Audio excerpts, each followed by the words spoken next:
Hello hi viewers, ఇప్పుడు మనం కోణార్క్ టెంపుల్లో ఉన్నాం. కోణము అంటే ఇది మూల అని అర్థం, అర్క అంటే సూర్యుడు అని అర్థం. దీన్ని కోణార్క్ అంటారు.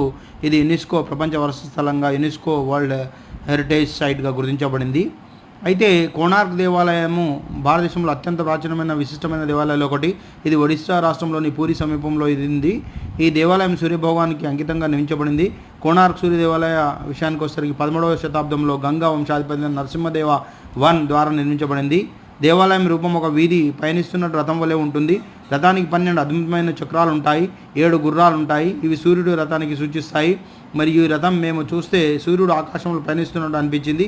మొత్తం బ్లాక్ గ్రానైట్ రాయితో తయారైంది. విగ్రహాలపై శిల్పకళా నైపుణ్యం అద్భుతంగా ఉంటుంది. నాట్యాలు, సంగీతం, మానవ రూపాలు, జంతువులు అన్నీ సూక్ష్మంగా చెక్కబడ్డాయి. మరియు ఇది యునెస్కో చేత గుర్తించబడింది. ఈ ఆలయం సూర్య భగవానునికి అంకితంగా చేయబడ్డాయి. అందుకే దీన్ని బ్లాక్ పగోడా